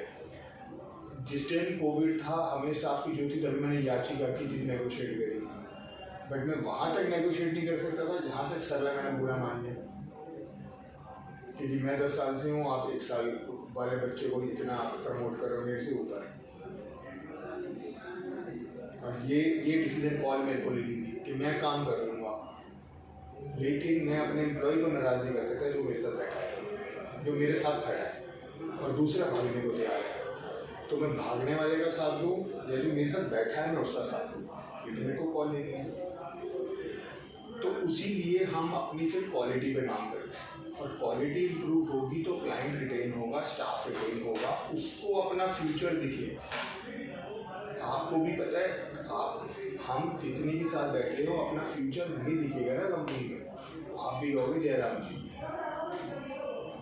May be because of me you feel comfortable working, मेरी जगह कोई और आके बैठ गया, you won't feel comfortable, you move on, ठीक है भाई, घर चल जाएगा। आदमी दूसरे तरीके से सोचते हैं, क्योंकि उससे होता है कि मेरे को घर की रोजी रोटी चलानी। लेडी कैन थिंक डिफरेंटली, या ठीक है इनको कंपनी का काम करूँगी, मेरे 5-7 हज़ार रुपये कम मिल जाएंगे, क्या फर्क पड़ता है।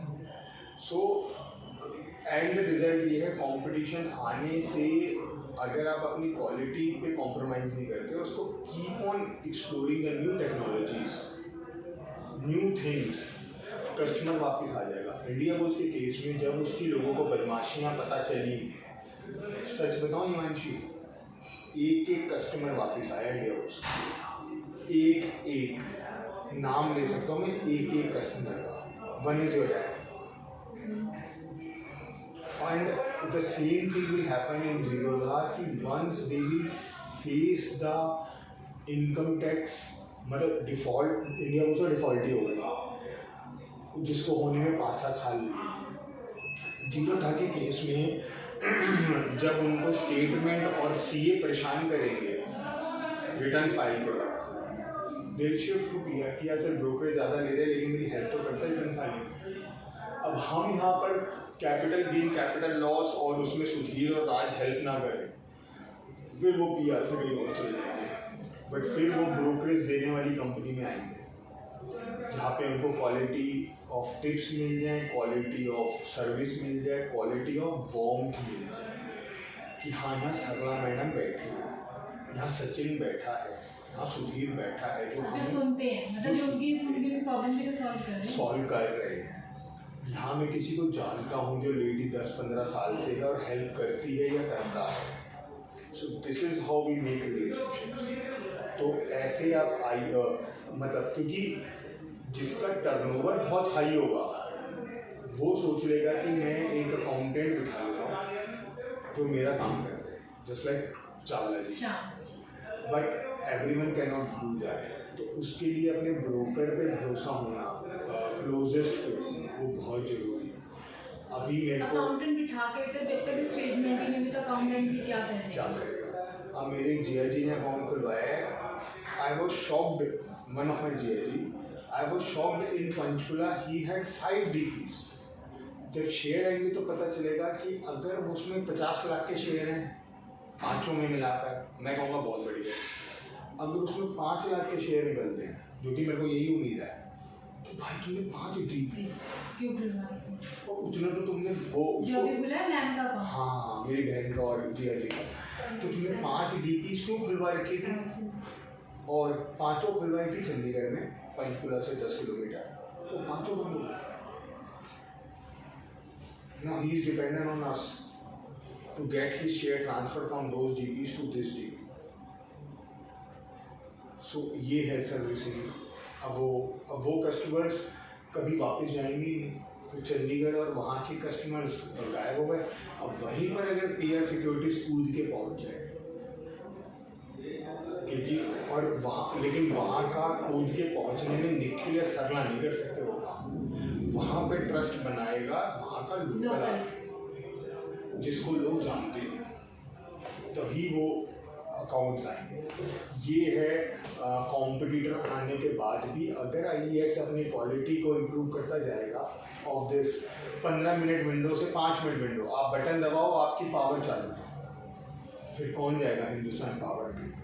तो समटाइम्स उसके इतने टाइम से कस्टमर्स हैं, जो इतने पुराने कस्टमर्स हैं और जिनके साथ कईयों के साथ लॉन्ग टर्म कॉन्ट्रैक्ट्स भी हैं, जिनके साथ लॉन्ग टर्म कॉन्ट्रैक्ट्स हैं वो लॉयल हो सकते हैं, अदरवाइज कस्टमर्स कभी लॉयल नहीं होते, वो प्राइस ड्रिवन होते हैं IEX जैसी इंडस्ट्री में, बिकॉज उनको रोज 10, 20, 50 करोड़ की बिजली खरीदनी है।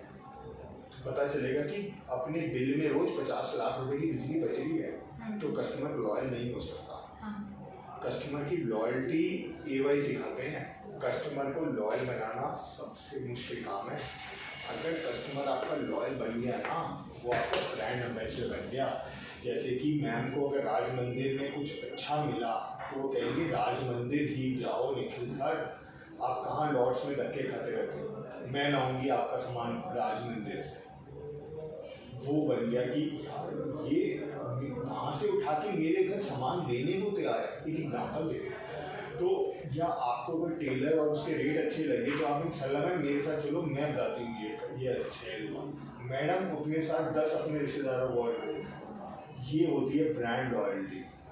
जैसे कि मेरे को M&S पसंद है, ज़्यादा पसंद है, मैं उसके बाद तीसरी दुकान मेरे को वो यही कपड़ा 500 में दे दे तब भी नहीं लूँगा मैं उससे, चाहे ये मैं 3000 की ले आऊँगा शर्ट, बट 500 या 1000 की मैं एक दुकान से नहीं लूँगा सेम मटेरियल, कि मेरे को भाई नहीं समझ में आ रहा तू।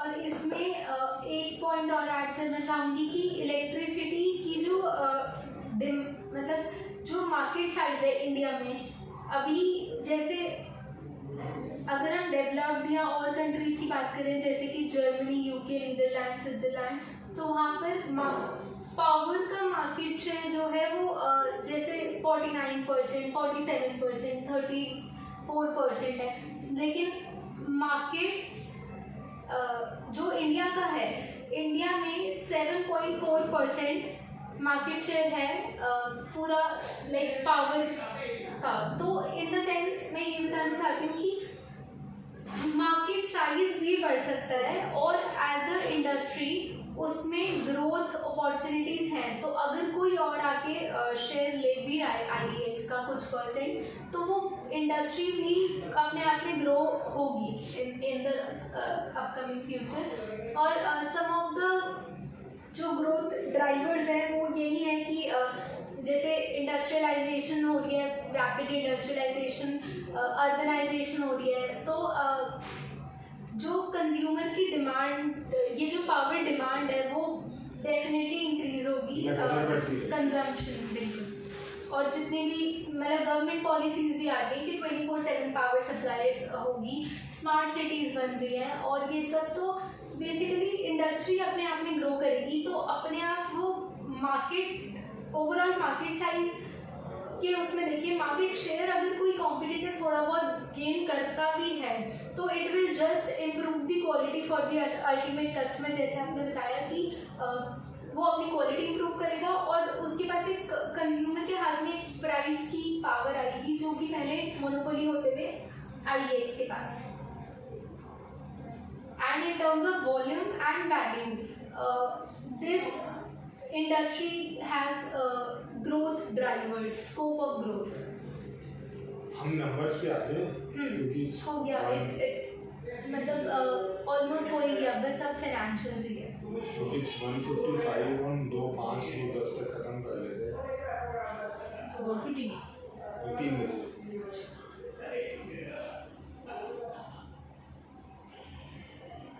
सर तो ये जो कंपनी है वो डेट फ्री है, जैसे हमने पहले डिस्कस किया था कि कंपनी के पास 0 डेट है बैलेंस शीट में, और कैश एंड इन्वेस्टमेंट है 340 करोड़ कैश है। इसके अलावा नंबर्स, सेल्स कॉन्टिन्यूसली इंक्रीज हुई है, मतलब कंपैरिजन ईयर लेते हैं अगर 2018 में 230 करोड़ की सेल थी तो फास्ट फॉरवर्ड 2022 में इट इज़ 426 करोड़, डबल। इसके अलावा IEX का ऑपरेटिंग प्रॉफिट मार्जिन बहुत ज़्यादा होता है, मतलब it is in the range of like 82% 86% इसका ऑपरेटिंग प्रॉफिट मार्जिन। और जो अगर हम प्रॉफिट आफ्टर टैक्स की बात करें तो it is 29% it was in 2019, जिससे कोविड के टाइम पे मार्च 2020 पे 22% डिक्रीज हुआ। उसके बाद सिर्फ 2% इंक्रीज हुआ 2021 में, और 24 है last year 2022। Return on equity भी कंपनी की अच्छी है, दैट इज एवरेज 47%, और डिविडेंड पे आउट रेशियो 59%, और तो earning per share EPS company का बढ़े 1.45 इन 2018 से अराउंड 3.37 इन 2022। तो कंजम्पशन बढ़ रही है, सेल्स भी बढ़ रही है, और फाइनेंशियल्स में भी कुछ ऐसा लगा नहीं कि मतलब रेड फ्लैग्स, क्लीन ही लगा। यहाँ पे एक ही क्वेश्चन है, हम तीनों में सब कुछ बढ़ रहा है, सब कुछ अच्छा इंक्रीज हो रहा है, 300 का शेयर 130 कैसे हो रहा है? 130 क्या? 300 रुपए का शेयर, वो तो जब वो उसका वो आ गई थी ना, मैंने दिखाया ऐसा मनी कंट्रोल ऐसा की न्यूज़ इस है वजह से हुआ है। सर। ये देखो, मैं तो क्वेश्चन रेज करूँ ना, मेरे पास आंसर नहीं आएंगे।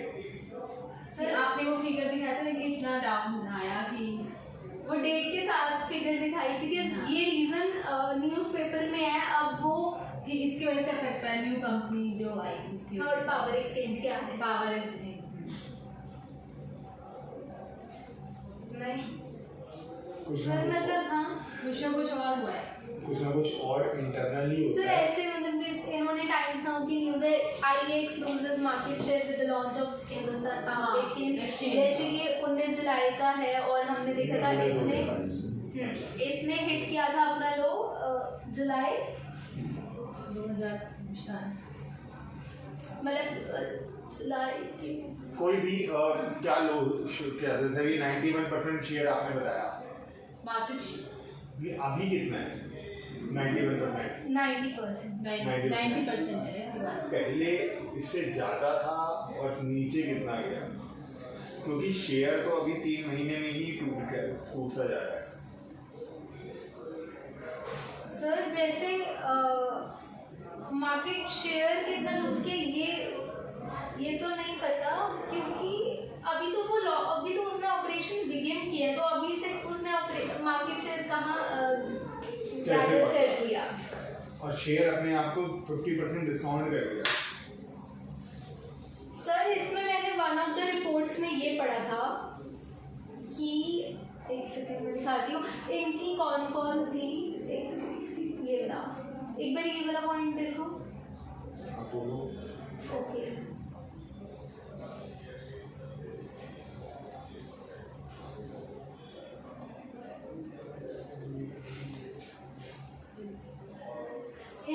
देखो सर, IEX की ही कॉन हाईलाइट में था that HPX also started its operation from 6 July and currently offer promotional offers in which they waiver full transaction fees, यानी कि वो कोई ट्रांजैक्शन फीस नहीं ले रहे हैं for first 21 days and thereafter will give 10 to 20% on standard fees for next 3 months.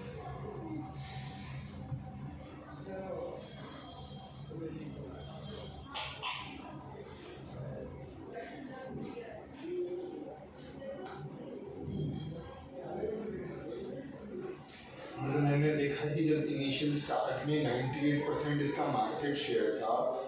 Sir वो तो काफ़ी पहले था 98%। अभी तो 90% है। मतलब मेरा फ्यूचर के लिए ये वो है पॉइंट कि हम न्यूज़पेपर और सिर्फ उसकी खबर, जैसे वही वो नेटवर्क एंड ऑल है, उस पर रिलाई करने के साथ साथ और सोचे बैलेंस शीट देखकर और स्क्रीन या उससे दूसरे उसके कंप्यूटर का डाटा स्टडी करो कि और क्या गहरा रीज़न हो सकता सर है। देखो कॉम्पिटिटर में पहले तो इसके पास ही मोनोपोली थी, तो पढ़ने का मतलब नहीं था पावर एक्सचेंज इंडिया लिमिटेड को, और HPX भी ऑपरेशन जस्ट जुलाई में शुरू करे। लेट्स सी इसको, और इन फ्यूचर के लिए दिमाग में रखना कि अगर आप, मतलब मैं जैसे देखता हूँ कि एक शेयर 2000 का है, वो अगर गिरकर 1000 पे आ जाए तो बीच में क्या क्या नहीं अभी चल रहा है, क्या क्या इम्पोर्टेंट एलिमेंट्स हैं जो कि इफेक्ट करे हैं। मतलब एज ए रिसर्चर मुझे ये, जब तक हमें हिस्ट्री नहीं पता होगी, हम आगे उसका फ्यूचर का प्राइस हम प्रेडिक्ट करने पे कैसे जाएंगे। सर बट जैसे दिस द ओनली रीजन, ये मुझे नहीं पता, बट ये बहुत सारे न्यूज़पेपर्स में न्यूज़ आई थी दैट IEX ने अपना लो हिट किया because of Hindustan power exchange ने अपने ऑपरेशन स्टार्ट करे, ऑपरेशन बिगिन करने की वजह से, लाइक मनी कंट्रोल एंड बहुत सारे न्यूज़पेपर्स में, लाइक ये न्यूज़ मैंने देखी। न्यूज़पेपर की तो न्यूज़ में ना हम 50% ही रिलाई कर सकते हैं उनकी नॉलेज पे, because they are mass comm students, उन्होंने वो BCom में नहीं पढ़े हुए थे, तो वो रिपोर्ट बनाना जानते हैं, किसी भी एक फैक्टर को लेकर खबर बनाते हैं, ठीक है। एज ए रिसर्चर हमें आगे इसमें जो उतरना है गहराई में, कि देखो मैंने ये पॉइंट क्यों वो रेज कर रहा हूँ, हमें आज एक चीज़ 300 की 150 हो गई, उसका और मार्केट शेयर को छोड़ दो, रेवेन्यू हम कह रहे हैं लगातार बढ़ रहा है, एक तरफ तो कंपनी रेवेन्यू बढ़ रहा है, शेयर घट रहा है, क्यों?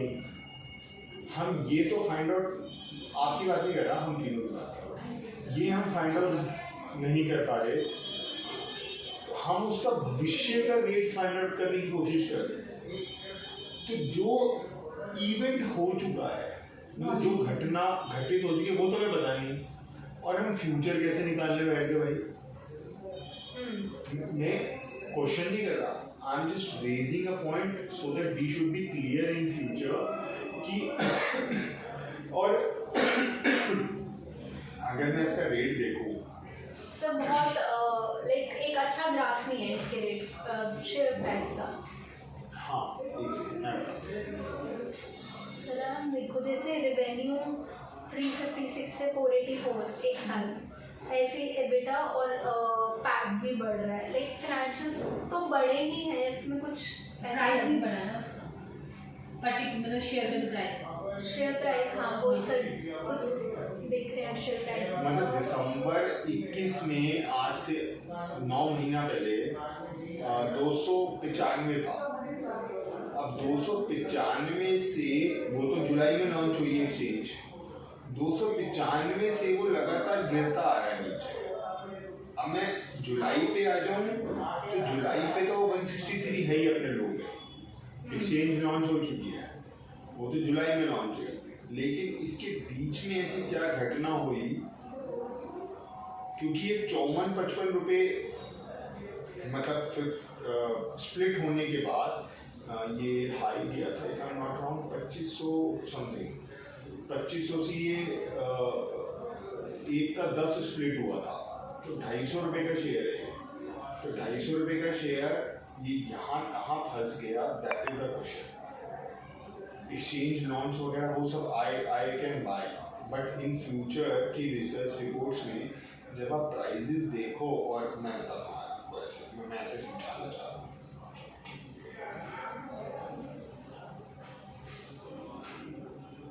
मतलब आपकी अपनी नॉलेज अंडरस्टैंडिंग के लिए देखो, ये आया जी, ये 1 दिन 5 दिन 10 दिन का आया, मैंने इसको ले लिया यहाँ से मैक्स में। एक तो यहाँ मार्केट की डिमांड सप्लाई छोड़ दो कि भैया तो 2000 स्ट्रेट चल रहे थे। हाँ, तो यहाँ क्या हुआ जो तू भागा, कुछ तो इवेंट हुआ होगा ना इसके आसपास, और फिर जो गिरा ये क्या इवेंट, यहाँ पे क्या इवेंट हुआ, ये इवेंट्स के ना आसपास हमें पता होना चाहिए क्या करा, मतलब for a good research, for a good knowledge and understanding. मैं आपको ये बोलना चाहता हूँ, हम इधर उधर, क्योंकि आपके बैठने से और हम दोनों की नॉलेज इन्हांस होनी चाहिए, हम इधर उधर की चीज़ें सोचें या तुक्के लगाएं जिसे हम बोलते हैं, हम एग्जैक्ट उन नंबर्स पे जाए। IEX की और रिसर्च रिपोर्ट मेरी किसी ने बनाई हो उससे, ओके, तो उनसे हम और निकालें चीज़ें, लेकिन यही हमारा इंटेलेक्चुअल माइंड है जो ग्रो करे, कि वो जो कहना चाहता है उसके अलावा हमारे पास और क्या है। ये थोड़े जीने को, फिर वो उसमें लिफ्ट में पानी में चला जाए, वो एक बार लक्ष्मण को बोल दो, लक्ष्मण को या राजू को बोल दो, ठीक है। अब एक बार बंद करें।